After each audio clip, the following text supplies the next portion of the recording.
Washington Journal continues. California Congressman Brad Sherman chairs the Subcommittee on Terrorism in Foreign Affairs. Here in Washington, at least today during the recess, here this morning to talk to us about Afghanistan and Pakistan and other terrorism issues. We touched on this article earlier today, a Walter Pincus piece in the Washington Post yesterday. He writes that General Stanley McChrystal later this month, the top U.S. commander in Afghanistan, is expected to present his analysis of the situation in that country that could prompt an increase in U.S. troop levels and help implement President Obama's new strategy. What are your thoughts on his upcoming report? What would you like to see? Well, the general is, of course, focused on Afghanistan. That's his mission. The national mission is to deal with all the security threats to the United States. And those threats come chiefly from Iran, North Korea, and the possibility that Pakistan might unravel. The chief relevance of Afghanistan is not Afghanistan, but its location between Iran and especially its involvement with Pakistan. It is not critical to our national security. I think it'd be an outstanding outcome if we were able to really do nation building in Afghanistan and to turn that country, which has had so many problems, into a real functioning state. But in terms of our national security, the issue is, does al-Qaeda have major bases in Afghanistan that they couldn't have anywhere else? We're able to prevent that. And then second, how do we support democracy in Pakistan? Where does al-Qaeda where do you have concerns about al-Qaeda? More so in Pakistan? Well, first, they don't have the enormous bases that they had prior to 9/11. You're never going to prevent them from having a conference room. I mean, some of 9/11 was plotted in an apartment building in Hamburg. But you do want to disrupt their operations, and you do, of course, want to go after their leadership. The locus of their activity seems to be in Waziristan, just on the Pakistan side of the border, but throughout the border area. And so that Afghan-Pakistan border is perhaps the most important area from an al-Qaeda perspective. We're able to have troops freely operate in half that theater, the Afghan side. You talk about your concern being national security. When you see a headline, this is this morning's Los Angeles Times, Pakistan Taliban preys on youth. The militants kidnap and train teens in the north to bolster their forces. What sort of concerns does that arise in you? We live in a world that is has far more evil in it than we choose to acknowledge. First is what's happening to these youths in Afghanistan. To see them kidnapped, things that evil are happening in many parts of the world right now. The second is those are our soldiers being deployed against our troops in Afghanistan, and it's just one more thing for us to prevent and for us to publicize, because we are, for the phrases, hearts and minds of the people on both sides of that Afghan-Pakistan border. And this kidnapping is just one illustration of the evil we're up against. Broadening out this national security discussion to Iran, what do you make of the recent elections, and how does that impact U.S. national security? Well, From a national security perspective, our key focus is preventing Iran from having nuclear weapons. The idea that, it's okay for Iran to have nuclear weapons because they will be deterred, ignores several of the facts. The first is, we did deter the Soviet Union, but in large part because we were lucky. When we had the Cuban Missile Crisis, we faced a relatively sane Khrushchev. If there is an eyeball-to-eyeball crisis with a nuclear Iran, and there will be several, if Iran blows up the Buenos Aires Jewish Community Center, as they did last decade, if Iran challenges our ships in the Straits of Hormuz, as they do periodically, that's an eyeball-to-eyeball confrontation with a hostile nuclear state. We had one of those in the Cuban Missile Crisis. I'm not looking to have more. And then second, my hope is this regime is swept out in the next few weeks. But one fear is 10, 12 years from now, a nuclear Iran has 100,000 or several 100,000 people in the streets. The regime feels it's going to be swept out of power, and they decide to go out with a bang. Your hope is that the regime is swept out in the next few weeks? I'm a very hopeful guy. I'm not putting that forward as a realistic possibility. Simply, that would be my preference, certainly. We have a couple of California callers lined up, Congressman. Encino in the Congressman District. Sally on our Republican line. Go ahead. Yes, hello, Congressman Sherman. I've been trying to get to you for the longest time. First of all, you're on the Foreign Affairs Committee, okay? And look, first of all, look what happened. Look what motivated the 9/11 hijackers. You can look up neoconzionistthreat.com, American-hijacked.com, and you'll see it's our support for Israel and their brutal oppression of the Palestinians, which got us attacked. You could also look also on James Bamford's book, A Pretext for War. Congressman, you put any credence into her argument? Well, Sally, you could have come to our town hall. We had, on June 3rd, we had almost 500 people from the Valley there. I'm not hard to talk to. Of course, I'll be at Warner Center with the concerts in the park a couple of Sundays this month. As to the idea that bin Laden would be satisfied if we just countenance his goal with regard to Israel, which of course is the expulsion of all Jews, ethnic cleansing, and perhaps their murder, that would certainly not satisfy bin Laden. That would whet his appetite. If you look on his webpage, he claims Spain as well. So if you're ready to ethnically cleanse Israel, and every ethnic cleansing that we've seen recently is accompanied by genocide, in order to buy off bin Laden, think again, because he wants Spain, and then he refers to the battle in which Islamic forces were prevented from conquering France. He wants to reverse the outcome of that battle. So you better be prepared to give up most of the old world, and then hope that that doesn't just whet bin Laden's appetite for the new world as well. Here's Pacific Beach, California. Democratic caller. Good morning, Dennis. Good morning, Congressman, thank you for being on the show. My question to you were mentioning about the hijackers of 9/11 and their planning in Hamburg, but we know so very little, at least as far as I can see, as far as what these people did prior to boarding those planes. It seems like that's something that needs to be looked into very carefully, and it's not been looked into, and also looked into whether or not they were aided by someone in this country. That's the concern that I have, and it doesn't seem to be addressed in anything that I'm reading. I know that has been thoroughly investigated, and yet we have not come up with the kind of detailed information we would like. One of the reasons why suicide bombing is favored by those who try to attack us is the perpetrators are dead. It's very hard for us to know what they were doing 6 months prior. We know some of the facts, for example, attending a flight school, but not being interested in takeoffs or landings. But aside from that, we don't have the kind of detail we'd like to have. Do you think the 9/11 Commission did its job well, answered all the questions that should have been answered? They answered, I think, all the questions they could answer. I think it's a good report. Broadening our discussion out to North Korea in the wake of former President Clinton's trip and the retrieval of the two journalists there who came back last week to California. Jim Jones, the National Security Advisor, was on several programs yesterday. U.S. says North Korea seeks better relations and bilateral talks. What are your thoughts on the former president's trip? Does this provide an opening? Is it something that we shouldn't have done in terms of, are we giving North Korea an opening they shouldn't have had? Or? Well, first, it's an outstanding humanitarian result to see Laura Ling and Yuna Lee land at Burbank Airport. I think was a sigh of relief for all Americans.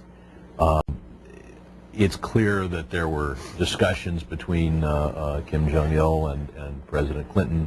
What that message is, I don't know. North Korea has always preferred bilateral talks, but that has the effect of splitting the United States off. Get China to change its views is to make it clear that our trade relationship could be put at risk if they continue to subsidize North Korea while then telling us that they're doing everything possible to prevent North Korea from expanding its nuclear program. So we have more leverage with North Korea than we do Iran. We have very little leverage with North Korea, but China has a lot. And we have a relationship with China that is, I know often it's characterized that we're the weaker party. The fact is, in international relations, debtors are more powerful than creditors, and those who allow imports are more powerful than those who have a need to export.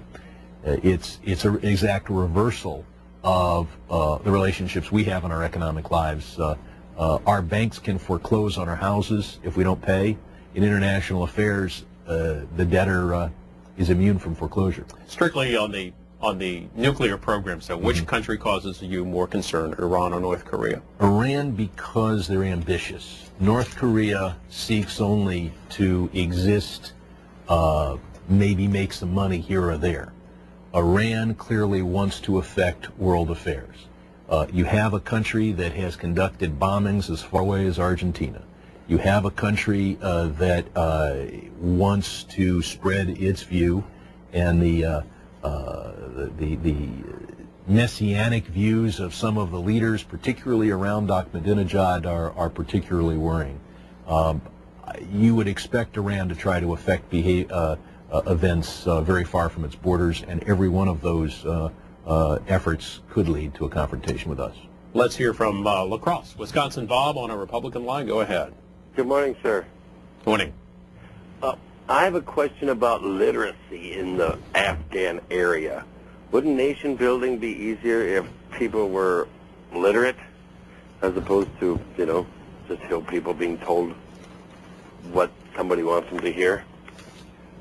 Clearly, Afghan nation building would go better with literacy. We are building schools. Half the population, obviously, of Afghanistan is female, and that's where you face a controversy that's so foreign to us. The Taliban is opposed to female literacy. They throw acid in the face of little girls who dare to go to school. They burn down girls' schools.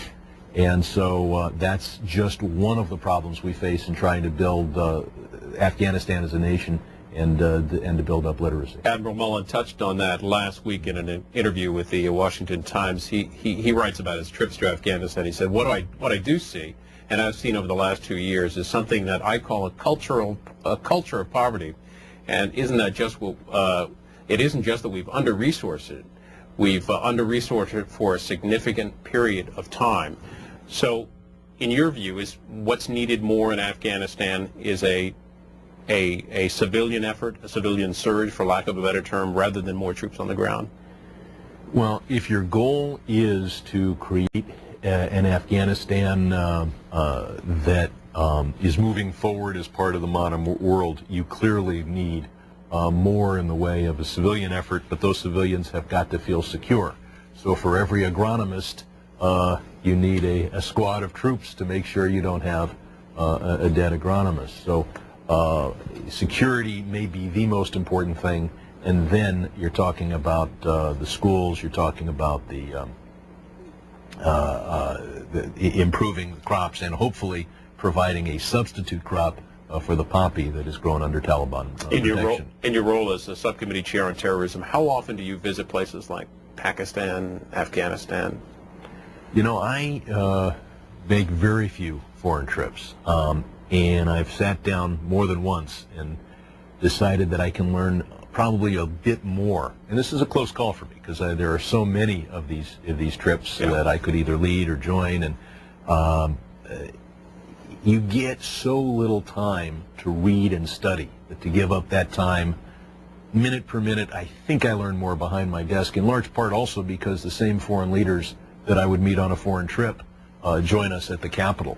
And so the last thing I want to do is spend a day to meet with a foreign minister and then be too busy to see that same foreign minister when he comes to the Capitol. It's a close call, but I travel very rarely. This is Houston, Texas. Joe, good morning. Independent line. Houston, go ahead. Hello? You're on the air, Joe. Go ahead. Okay. Sir, I have a comment to make. You hear me, sir? We can, loud and clear. Go ahead, Joe. Okay, sir.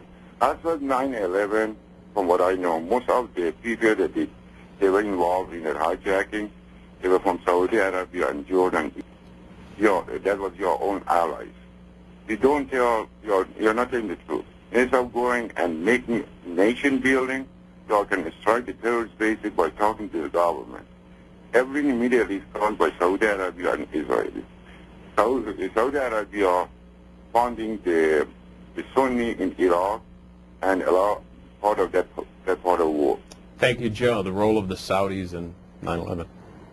Well, as your comment brings up, one thing that we'd like to be true because it fits with our feelings of morality, but turns out not to be true, is the idea that the people who are terrorists are desperately poor, personally oppressed, and that's why they become terrorists. The fact is the vast majority of the 9/11 hijackers were middle-class Saudis from one of the richer countries in the Arab world.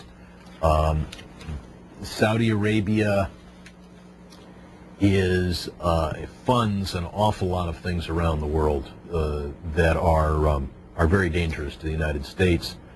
They fund madrasas where hatred is spewed against us, and we have an uneasy relationship with Saudi Arabia. If the world wasn't so dependent on Saudi oil, I think we would be considerably more critical of Saudi Arabia. Lacey, Washington. Good morning. Bradley on our Republican line. Hello. Hi there. I have a couple questions and a couple comments that I want to spitfire quick to you. I'm a conservative from Washington. Go ahead. Number one is, if the terrorists in Afghanistan are so evil, how come Zbigniew Brzezinski can create them and then roam free? Number two, how come Bush told all the FBI agents on FBI who were very close to stopping the attack to stop or they would be fired? And three, how come Obama did not arrest Bush? And now the three comments. One, even though I hate to say it, under international law, Iran has every right to develop nuclear material for power sources. Number two, if our soldiers are so great at stopping the poppy fields, how come they're guarding them? And three, we know under the white papers that have been released that our own troops have raped children with objects covered with acid. Yeah, Lacey, where did you read that? Where did I read that? That's from the official white papers released by the general there. We'll get some comments from the congressman. A lot to chew on there. So most of those comments are so absolutely absurd and offensive, they don't deserve a response. One of the comments was one that I've heard before, and that is the idea that Iran has the right to develop its nuclear program. The fact is that Iran signed the Non-Proliferation Treaty and is bound by it. There are three nations in the world that did not sign: Israel, India, and Pakistan. They're not bound by the treaty, but Iran is. Iran violated that treaty in a series of different respects, and Iran has been sanctioned by the United Nations for those violations. The sanctions are way too weak to cause a change in Iran's behavior, but at least it demonstrates that Iran has violated its non-proliferation treaty responsibilities. The fact is that while Iran has the right to develop electricity from nuclear power plants, they are flaring their natural gas. So if they wanted electricity, they could generate electricity for a couple cents a kilowatt because the natural gas is free to them. Why flaring it? What's the deal? They have no way to export it. A liquefied natural gas plant would be very expensive, and there are no gas pipelines running from Iran to markets. Back to Afghanistan for a moment. The world section of the Washington Post has a full page of photographs for Afghans, a new test of democracy. Their presidential election, their elections are coming up in 10 days, I believe, August 20th. August 20th. What are your hopes for that election? A fair and free election would be an outstanding step toward building Afghanistan as a state. I can't tell you that I'd vote for this candidate or that candidate. Is Hamid Karzai the best candidate to have in there, the best person in terms of U.S. interests? I couldn't say that, nor should I. To Long Beach, California, Frank on our Democrats line. Go ahead. Good morning. I'd just like to say that I really have one fear or trepidation or whatever it is, that Israel is going to attack Iran, and then run behind our skirts and get us caught in thing. Now, we pay $2.5 billion to Israel every year. We give Egypt $1 billion or $1.5 billion. We give Jordan $1 billion and $1.5 billion not to attack Israel, and yet all they're doing is telling us, we say, don't expand your settlements. They're saying, "Cut the hell with you, just give us our money." We got people in Sherman Oaks. We got people in Moscow who need a place to live. Okay, Frank, are there concerns about Israel taking preemptive strike against Iran? Well, I've been working for my entire career in Congress to try to put economic and diplomatic pressure on Iran so that Iran does not develop nuclear weapons. I'd have to say that I've been unsuccessful until recently, and perhaps unsuccessful would even cover recent events. We are not putting economic pressure on Iran. The World Bank is loaning money to Iran, including our money. The IMF, we'd recently put $100 billion plus into the IMF. They provide about $2 billion of special drawing rights to Iran. So the Israelis are put in a circumstance where we don't do what we should do. And Iran is within a year or so of having enough fissile material for a nuclear bomb. Israel then will have to decide what to do. But had we enforced the Iran Sanctions Act, which we have deliberately refused to enforce, and had we gone further with other economic sanctions, we wouldn't be in this circumstance. The Wall Street Journal has an editorial this morning about the killing of the Taliban leader, Natullah Masood, I think is his name. The Wall Street Journal says the attack in Pakistan is an early Obama foreign policy success. They write, the strike also underscores that Pakistan has been has an early Obama administration foreign policy success. Only 3 months ago, the Taliban were marching on Islamabad, and U.S. officials were fretting about the lack of Pakistani will to resist Islamic extremism. But the U.S. worked behind the scenes to encourage a counterattack. Pakistan's military has since retaken the Swat Valley in the north, and Mr. Zardari's government has put aside some of the petty domestic squabbling to focus on the main enemy. President Obama has also stepped up the pace of drone attacks, which are now thought to have killed more than a third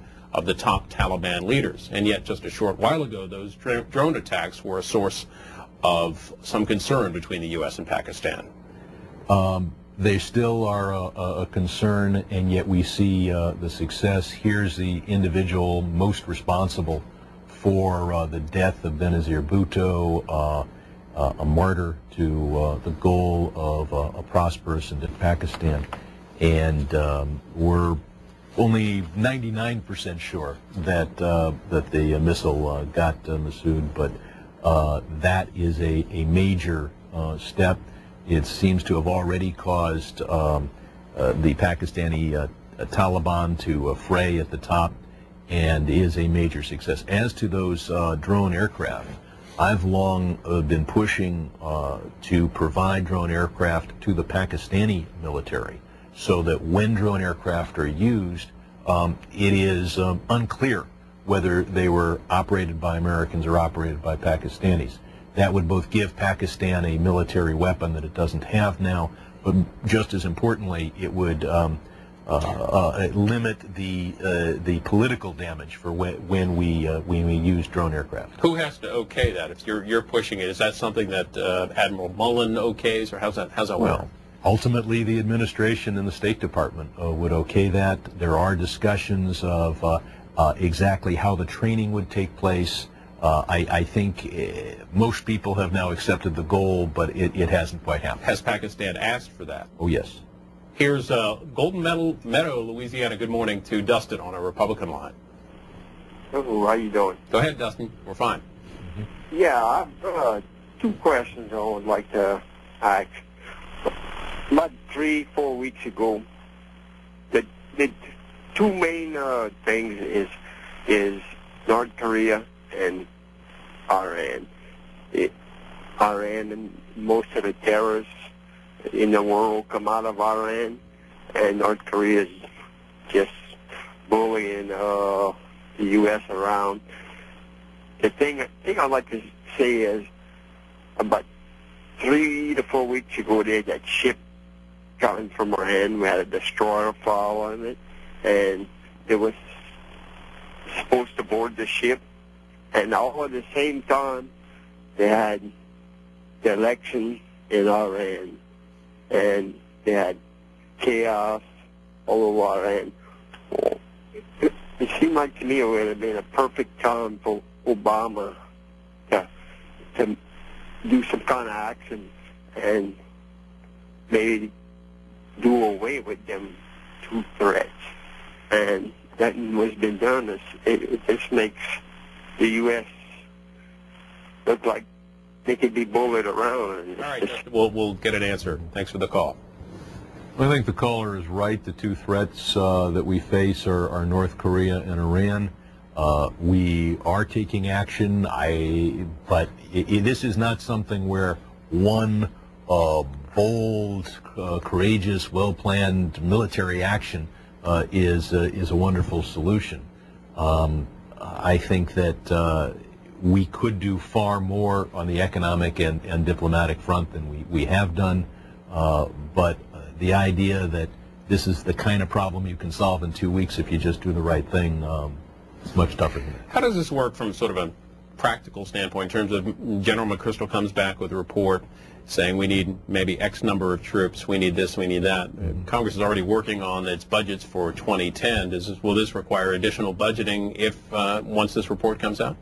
Well, the report itself doesn't change the budget. If the president comes to us and says the plan needs to be changed, we would probably pass a supplemental, and that's controversial because in dealing with the budget and the budget deficit, the supplementals tend to be off on the side, not counted in the budget resolution. And the president pledged not to use that method anymore, did he not? Well, he said he wouldn't use that for the expected operations in Iraq and Afghanistan.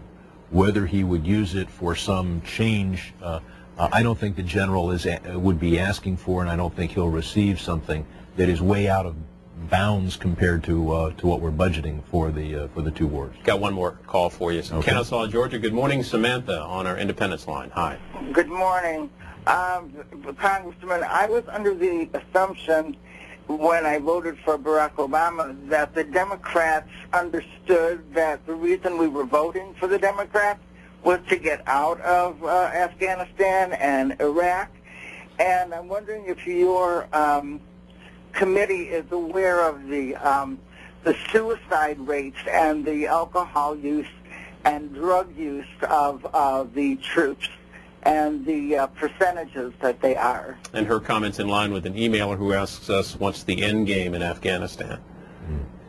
First, as to what Barack Obama was promising in the election, I think he was very clear that he thought that Afghanistan was something that he would concentrate on.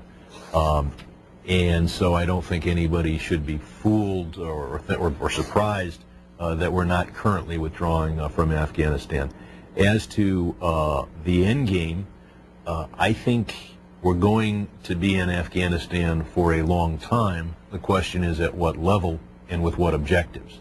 Is the objective to build a prosperous democratic Afghanistan, or even an Afghanistan with a fully operative central government? That would be a high level of commitment of economic and military resources. Or are we there simply to prevent Afghanistan from being a place that could be a threat to the United States or a threat to Pakistan and stability in Pakistan? That would be a lower level of commitment. But we tried the idea of ignoring Afghanistan completely. That's what we did in the 1990s because the Cold War was over and terrorism was not a real focus. And the result was that Al-Qaeda could put 30,000 trainees out in the open as well as plot 9/11. We can't allow bin Laden to have a little, to have campuses that big.